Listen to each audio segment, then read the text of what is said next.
This video is an excerpt from my upcoming course, Building Rapport, going beyond small talk with advanced communication skills. If you're interested in the course, check out the link below.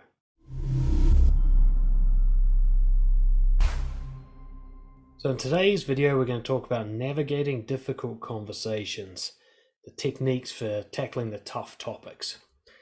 We're going to call these confrontations. Now, confrontations are different to conflicts, which are emotional reactions. So a confrontation is just words expressed assertively. A conflict would be an unreasonable or unhelpful emotional reaction to a confrontation. In fact, someone can have a conflict without being confronted at all. But it's important you separate the two. Just because you're confronting someone doesn't mean that you're in a conflict. Just because someone's confronting you doesn't mean that you're in a conflict. It's a choice as to how we react. The most important thing is that difficult conversations are really what builds deep connections. We don't build deep connections and rapport based on shared pleasant experiences. That just builds comfort with another person. There's nothing wrong with that. If you want to go deep with someone, we have to get into the difficult topics. No matter how they go, try to see them through to the very end. Even if you're an amateur, even if you have massive phobia around confrontation, once you're in one, stay as long as you possibly can, because they usually get really bad in the middle and then they get good on the other side, and too many people bail in the middle. If you can see it through to the other side, you usually end up with a deeper connection with the other person. So quickly, here are the biggest mistakes to avoid.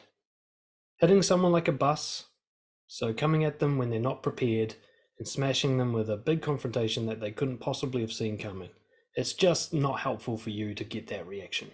Being vague, indirect, confusing, long-winded, going around the point and being indirect only makes things more difficult. If you've got bad news, just deliver it in a single sentence.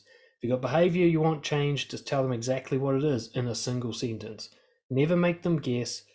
Take out all the suspense. Start with the headline. This is what made me mad. Don't build up to it with a story like you're trying to sell something on Netflix, right? Give it to them straight up the front and then some more detail, but only the amount of detail that's absolutely needed. Don't make accusations and judgments without evidence.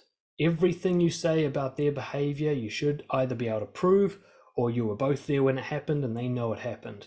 But anything about the way they think, anything happening beyond your eye line, anything that you can't really see for sure, you can't make judgments and accusations about that. So avoid telling them what their motives were, what their beliefs were, what their thoughts and feelings were, like why they did it. You don't actually know. They don't even really know. All you can talk about is what happened and how it affected you.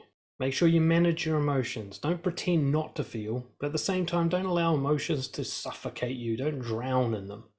When they happen, just express them, breathe, take the time you need to process and cool down, and then keep talking.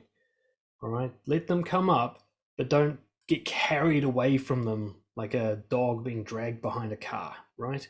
Just because you're angry doesn't mean you need to start shouting.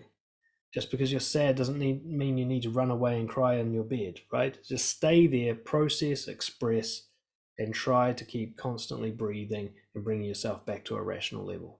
Don't make more than one point at a time. All right, if you're confronting them on their behavior, it's one time that it happens specifically. Doesn't matter if they do it every month, or it doesn't matter if they did another thing that's similar and that also annoyed you. You might have 4 things you want the person to change. Choose one of them and let go of the other 3, at least for now. These should all be separate conversations. Don't ignore their reaction or dismiss their response unless they're like a really narcissistic, toxic person, in which case you should absolutely ignore and dismiss their response. Just give them the facts and then walk away. But if it's somebody you want to build a connection with, someone you love, someone you have to work with, let them have their share of the conversation. Let them throw back whatever they're going to throw back. Remember, you don't have to debate it. You don't have to agree or disagree with what they're saying. Just let the air out of the balloon so that their later response will be more rational. That being said, just because you're listening to them, do not allow them to redirect the topic or refocus on you.